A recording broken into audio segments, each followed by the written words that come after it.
everybody, this is JDGaming, back today with another special opening for you guys. Last time we opened a Jinzo Tin on the channel. If you missed that, don't forget to check it out on the channel. I'll link it up in the top for your convenience, but it was a really nice trip down memory lane in order to really celebrate the fact that I finally quit a job that is kind of mixed with happy but unhappy with not really having any time for my own life, and thought, why not go out with a bang, treat myself for once after a year of no vacation, and buy a really cool piece of nostalgic memory. But this time we're doing something slightly different. We're opening a fan favorite Dark Magician Girl tin, which is from a series that I really like. I love these kind of narrow, I believe these are 2005 tins.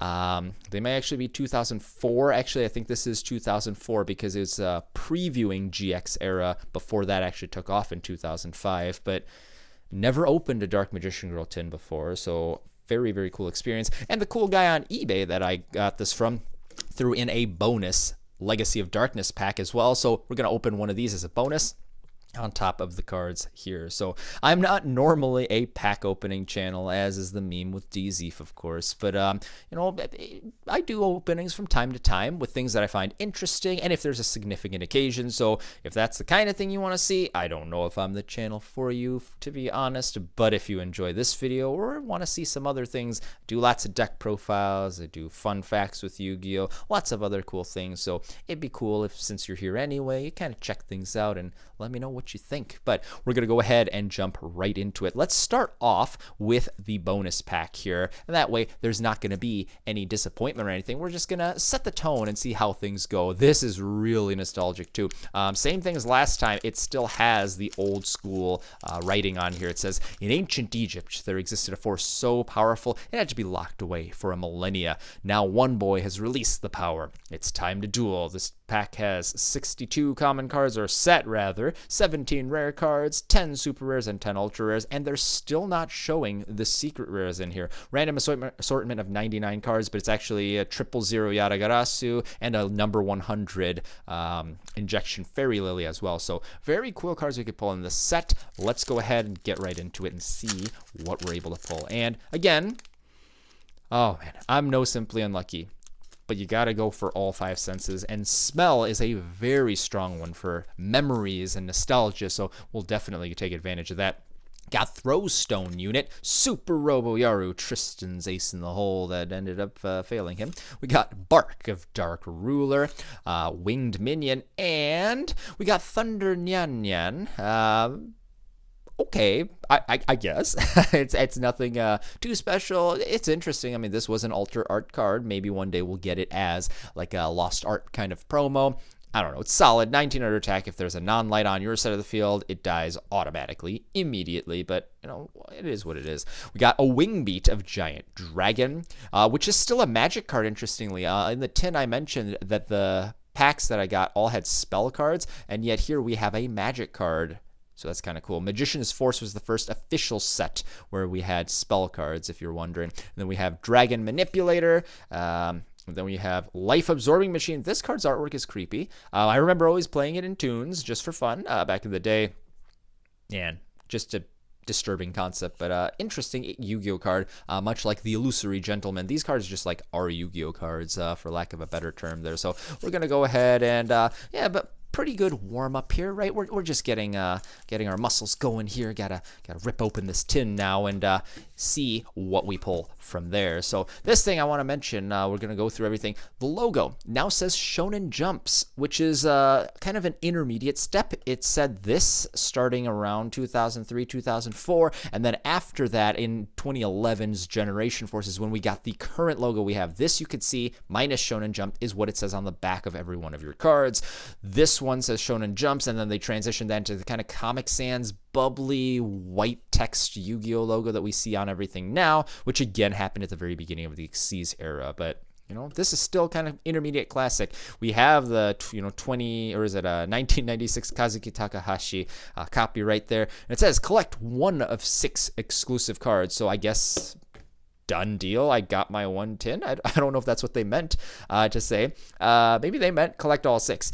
5 booster packs, and a pocket guide featuring Yu-Gi-Oh! GX. And we have the Yu-Gi-Oh! Logo, Yu-Gi-Oh! Logo, Yu-Gi-Oh! Logo, and another Yu-Gi-Oh! Logo. Kind of disappointing they didn't go with like a Millennium Puzzle or something, but I mean, what the heck. This tin, I like the size of this tin. I actually use them for my dry erase markers to this day on like a Gilford tin. It's just something that's been handy to have around the house. And we have here updated logo. It says collectible tin. Collect all 6 tins with 6 exclusive cards. And it tells us here, each collectible tin includes 1 Dark Beginning 1 booster pack, which is an amazing reprint set from back in the day before the age of mega packs. 1 Dark Revelation Volume 1 booster pack, which like, if Dark Beginning is like your starter deck, Dark Revelation is kind of like your structure deck, if you will. That's how they branded it, actually. They said like Essential and some other thing like Starter. I don't remember.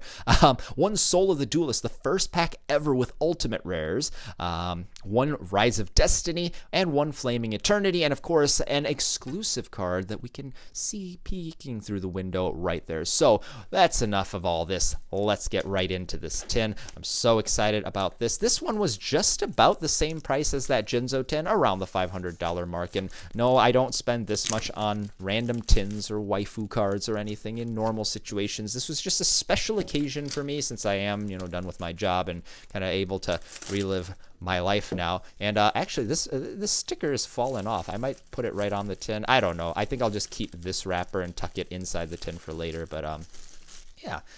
Went off very cleanly there. It looks just really, really cool. It's hard to capture the glossy sheen properly on camera, but man, in person, this is just, there is a difference having this unwrapped versus in the original packaging there. So very cool to see this, and you can see the card through this window unlike our last tin. And there we go. I'm not even going to take the card out of it for right now. This is just, minty fresh. It's nice to have. It did shift a little bit in here, and that's why it was difficult to see in the window. But, it is what it is. This is a very gorgeous copy of Dark Magician Girl. So far, never even been opened. Wow. And I don't get my cards graded. I haven't, at least thus far. I mean, just looking at it as a casual person, I could see it's like, it's really good condition. Really, really nice. It's not perfect. There's like some, I don't know, what I would assume a grading company may actually care about. But yeah, very cool card, and it's nice that the tin also has the artwork as well. We got this little, it is a booklet. I thought it was going to be one of those like unfoldable things. Shonen Jump's Yu-Gi-Oh! GX, the official guide to the next generation, which, heck, this was a huge, huge gamble for them. They weren't planning on doing, Yu-Gi-Oh! GX and continuing that, much like they weren't necessarily planning on, Pokemon Gold and Silver being huge successes and continuing that franchise beyond it being a sequel. But here we are in 2020, and this game lives on to this day with no end in sight, even through a huge crush card virus pandemic. So very, very cool that this is this is a piece of history now. Old Japanese artwork of the Burstinatrix, not censored, closed up. We have Evolution Revolution. We're not going through the whole thing here, but I'll flip through it. So if you want to pause, you can kind of take a look at all the text that's here. This is really cool. They're talking about the story. Talking about the students being duelists and Jade and Yuki being in the lowest ranked dormitory. We have the introduction to the various characters, which is kind of cool. This feels kind of like a guidebook. Back in the day when you bought video games, which I guess now you don't even get this unless you buy like a special day one version or something. They would go through and actually talk about the game itself. Oh, I remember this card.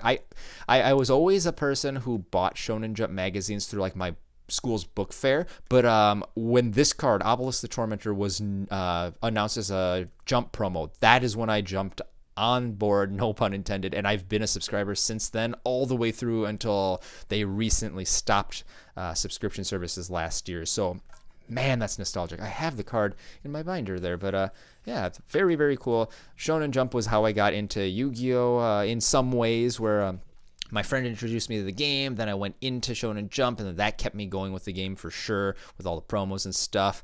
And then, yeah, it got me into tons of anime nowadays. I feel like overall it's been a really fun experience that branched off into lots of other things as well. I think these are the Mattel toys that give you cards for each of those. I don't remember exactly. Message board, chat with other Yu-Gi-Oh! Fans.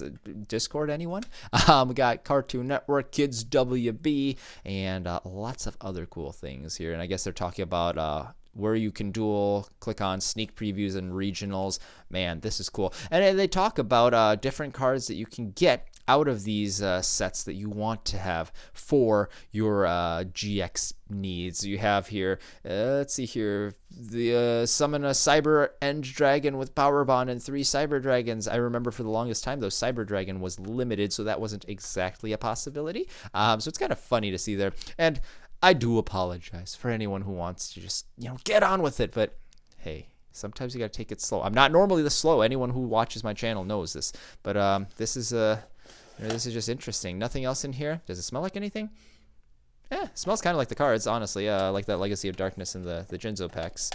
So kind of interesting there. But here we go. This is what I meant. So it says like essential for the Dark Beginning one, which is kind of like a starter deck. We have extensive for our Dark Revelation packs. I'm gonna move things around here real quick here. Boom, there we go. We have Soul of the Duelist. I love how shiny this pack looks. Oh my gosh, this is nostalgia again. I love this. We have Rise of Destiny, and we have Flaming Eternity.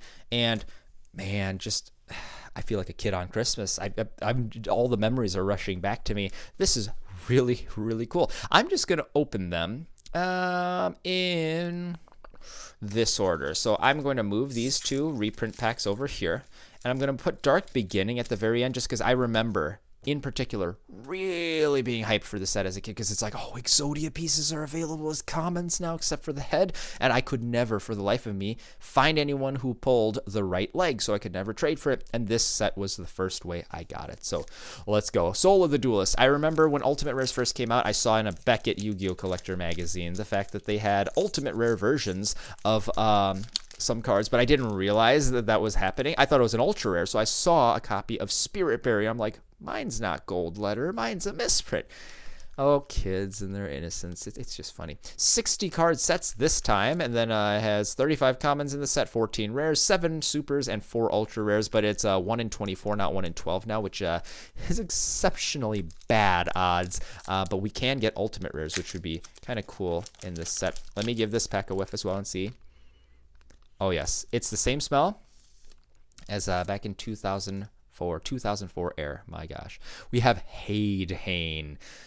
Wow. Upgraded version of the classic Hane. We have Ninjutsu Art of Decoy. This is the first set the ninjas came out with, like the samurai, the Sasuke guy or whatever. Sasuke samurai, there's another one. Ninja Grandmaster Sasuke is what I'm thinking of. Howling Insect. We have Level Up. We got Hammer Shot. I remember pulling this thing as a rare and then later trading for someone's ultimate rare. So this is a pretty cool card. Destroy one face-up attack position monster with the highest attack on the field. Unfortunately, it does need to be in attack position, so it's not quite as flexible as Smashing Ground, but still a very cool card. We have Ritual Weapon, the Trojan Horse, which you could tribute for 2 tribute materials for an Earth monster, and Abyssal Designator. This card's interesting because they went and made like different versions of this kind of card. We have like Herald of the Abyss and stuff. This thing says, pay 1,000 life points, declare a type and an attribute of monster. Your opponent must send one monster of both that type of attribute from his or her hand or deck to the graveyard. And we, of course, have now the Herald of the Abyss, which does the same thing, but sends a card from your opponent's field to the grave, their choice. Ultimate Baseball Kid. This is a card I low-key really remembered and liked seeing as a kid, so kind of nice to pull that in the very last slot of that pack. Rise of Destiny with the OG creator. Timely time I'm opening this, I guess, for lack of English skills there, with Toon Chaos bringing us the Chaos Creator this year. Same ratios and everything, 60 card pack. Let's go ahead and get right into the second one here. Rise of Destiny was an interesting set. I remember more of the special editions, I believe, was what this set had. Maybe this one didn't have it. I don't know. I think it did have a special edition. Oh, right off the bat, we got an uncensored original artwork Harpy Girl. Back to Square One, which is an interesting card. Discard 1 card from your hand to Phoenix Wing Wind Blast proactively during your opponent's or during your own turn. We have Lighten the Load.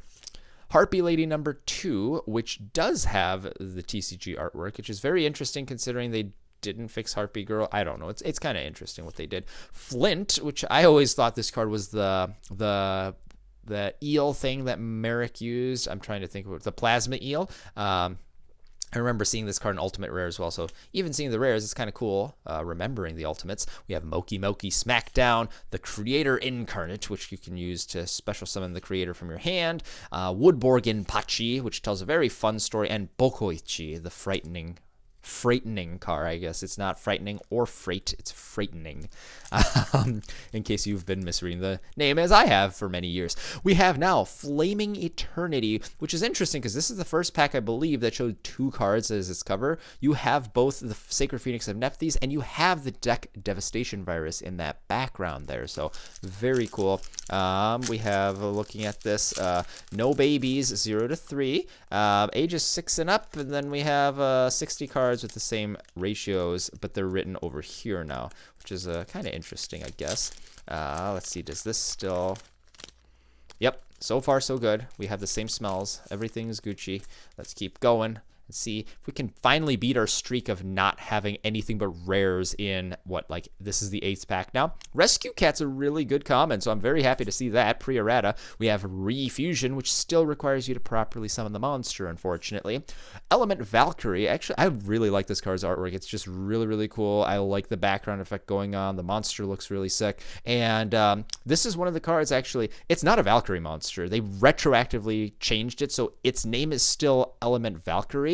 But in the database, they added a line of text that says this is not a Valkyrie card, which it is, but it's not the archetype. It's just a funny card. I like this card a lot, so very happy to pull that. Got Beast Soul Swap, and we finally got a foil. We got Grandmarg, the Rock Monarch. Not a special version or anything, but still very cool. Level 6, same stat line, but it's the Earth one, of course. When this card is tribute summoned successfully, destroy 1 face-down card on the field. Not powerful, of course, these days. I don't even think it was played during the Monarch format of 2016, but it's still cool. And I like how in modern cards you could see, or not modern, but more recent cards with the Monarch support in 2016, you could see that this Grandmarg is much larger than a lot of his companions there, or fellow monarchs. Big March of Animals, Golem Sentry, DD Dynamite, and Hand of the Nephthys. So really cool seeing all these cards, to be completely honest. Again, we did get a super rare this time, so I think I'll put that up front just to remind us that, hey, we got something out of our $500 tin. All right, now we're going into the extensive pack with Dark Revelation. Now, this is a cool one because it's volume 1 of a series of 4. The first 1 or 2 sets were very easy to find. 3 and 4 were extremely difficult, dare I say impossible to find. Looks like that's actually Dark Magician with the stone tablet artwork in Yugi's hand, although it's very hard to see on camera. And then 13 cards per pack is very, very unusual for a Yu-Gi-Oh set. And this is kind of what they did instead of Mega Packs back in the day. Mega Packs only started in 2014, if you believe it or not, so like a third of the game's lifespan, if that. This is a 202 common card set. It's 267 total, no secret rares in this. And they give you 1 of 50 player tip cards, which we're going to get to here. But ultra rares are 1 in 12, which is a lot better, I suppose. It's not 1 in 24, like 1 per box it would basically be. So let's see what we have here. We have a tip card. This is Learn More with Structure Decks. It's the final tip card, 50 of 50. This is actually kind of funny. You may have learned many new strategies with the help of these tip cards, but there's still more to learn. Continued with the Dragon's Roar and Zombie Madness structure decks, the very first 2 structure decks, which I remember when they came out. Oh my gosh, it felt like a game changer. Reprints galore, really cool archetypes. You can read the dueling guides inside to get even more hints about how to make many different types of decks. Very cool. I like this tip card very much so. So we're going to hang on to that. Got Zombie Tiger. Got Gravekeeper's Vassal. So you can see some Pharaonic Guardian cards here. Here's Dark Crisis and Dark Bishop Archfiend. Magical Plant Mandragola from Magician's Force originally. Got Charm of Shabti, which is probably another Pharaonic Guardian card. Death's Feral Imp, which was originally a rare in Dark Crisis. And we got a Big Bank Shot as a rare. I don't believe you get foils in this set either, so unfortunately, but still kind of cool. Increase the attack of the monster equipped with this card by 400 points. When the equipped monster attacks, it does piercing damage through a defense monster, though it doesn't read that. Oh man, I'm going to read it just because of the lore. When the equipped monster attacks with an attack that is higher than the defense of a defense position monster, inflict the difference as battle damage to your opponent's life points. When this card is removed from the field, remove the equipped monster from play. Funny thing is, you could always equip this to your opponent's monster, and then get rid of this card, and that banishes your opponent's monster, which is what I liked doing back in the day with Power Tool Dragon. Non-aggression area. Trap card I always wished was good, but it never really was. You can only activate this card during your standby phase. Discard a card from your hand. Your opponent cannot normal summon, set, or special summon during his or her next turn. Who knows? Maybe as much of a minus as this is, this could see play. The problem is it's extremely slow because your opponent already gets a turn, and then you activate during your next standby phase, so that's going to be too slow. Like, your opponent's already gone off, but who knows? Final attack orders, which is very different from when Kaiba used it in Battle City against the Pharaoh. We have Anti-Spell, which is from Magician's Force again, Checkmate, and Twin Swords of Flashing Light, Trice, for some of Raphael's Guardian cards. And, oh, I forgot. Yeah, same lovely smell. And now we have the last pack here. Dark Beginning 1. I honestly just want to see an Exodia piece out of this, but this has so many really cool cards. Basically, if the card is from the show, it's probably in here. And interestingly, you can actually see the part of the stone tablet that we have on our Megatins. I didn't mention it on the Dark Revelation because I couldn't see it with how blurry the tablet was. But you have the Battle Ox, Monster Born, Swords of Revealing Light, and the Gaia the Dragon, or not Dragon Champion, Gaia the Fierce Knight that you have on our Tin of Lost Memories this year. So very cool. Not Lost Memories anymore, as we're able to explore this fun set. This thing has 30 rares, 20 supers, 15 ultras, 1 in 12, which is good, and then 50 tip cards, and then you have 250 cards in the set, not 267. No secrets in this set, but let's see what we're able to pull from this very final pack. Oh man, that smells the same. It smells good. 12 of 50. Attack order. Let's pretend your opponent has Gores. Didn't exist back at the time. Let's pretend you have Hain set face down on your side of the field. Your opponent has Dark Magician and Celtic Guardian with 2,500, 1,400 attacks respectively. If your opponent attacks with Celtic Guardian, then your Hain flips up and activates its flip effect, which allows you to return one monster on the field to the owner's hand. You pick the Dark Magician. Your Hain is destroyed, but you take no damage this turn because Dark Magician didn't have a chance to attack. If your opponent had attacked with Dark Magician first, you would have to choose between returning Dark Magician, in which case Celtic Guardian could still attack and do damage, or returning the Guardian, which would leave your opponent's stronger monster on the field. This is why it's usually a good idea to attack with your strongest monsters first, except when it's all direct attacks and Gores exist. So this card went completely out the window, like 3 years after this card. I love it. Invader of the Throne. The original print of this card was one of my first cards ever as a super rare Magic Ruler. Buddy gave it to me. Senju with 1,000 Hands. It's actually still useful in ritual decks to this day, so pretty cool seeing that. The Gross Ghost of Fled Dreams, a Bakura card from Labyrinth of Nightmare. Suijin from Metal Raiders, so very nice seeing this card. I remember this thing being interesting, and it was one of the few cards in the very beginning of the game to say like once per turn or once while it's face up on the field. So very interesting. Slot Machine. The machine's ability is said to vary according to its slot results. Oh, wow. We got a super rare Goblin Attack Force. And, oh, man, I just love this card so much. I used to have the reprint with, like, or a misprint with the Pharaoh's Servant star instead of the attribute symbol.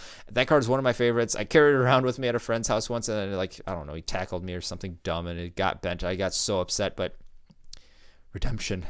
Goblin Attack Force, minty fresh from Dark Beginning 1. If this card attacks with its mighty 2,300 attack, it is changed to defense position at the end of the battle phase. You cannot change this battle position until the end of your next turn. Very cool card. Very cool. We got 2 foils now. We got Shadow of Eyes, Fairy's Hand Mirror, which is an interesting redirection card, misdirection card, I don't know. Tornado Wall, which everyone thought was OP on the playground, especially when that water structure deck came out a few years after this. Gravekeeper's Servant. Painful choice. As a common, select 5 cards from your deck, show them to your opponent. Your opponent selects 1 card among them, add that to your hand, and discard the remaining cards to the graveyard. Holy crap, this card was broken and will forever remain broken. And although this card was not the Labyrinth of Nightmare version that I wanted in the last 10, Mask of Dispel is still really cool to see. Select a face-up spell on the field. The controller of the spell takes 500 damage. Points of damage during each of your standby phases. When the selected card is removed from the field, destroy this card. Always bothered me that it did not negate the effects of that spell, but this card was one that I literally went and bought at like a weeb store, as I called it in the last video. way back in the day from Labyrinth of Nightmares. Just a really cool card. I saw it in the show. I really wanted it as a kid. Man, the memories of this card.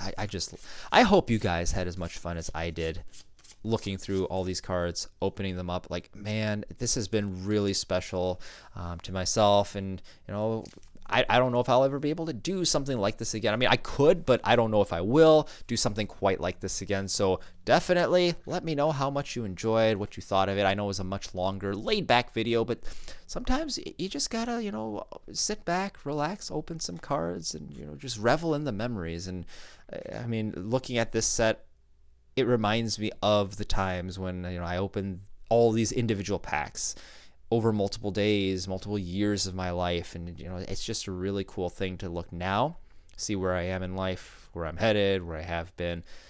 Hopefully you guys had your own unique memories, mostly positive, with these sets as well. Or if they're new to you, maybe you experienced something new for the first time, and that was a cool experience as well. But, you know, I think there's something valuable in all of this. There's a reason we play this game. It's not just because it's fun. That's a big thing, but a lot of us get good memories with anything that's enjoyable, and this is something that's been special to me, so I hope you guys enjoyed this as well. So not to get too sappy here at the end, hopefully you guys enjoyed. As always, of course, this is JD Gaming, and I'll see you guys next time. That's it for now, but feel free to grab one of these videos on your way out. If you really enjoyed what you saw today, remember to subscribe to JD Gaming for more Yu-Gi-Oh videos. Thanks guys, this is JD Gaming, hope you guys enjoyed as always, and I'll see you guys next time.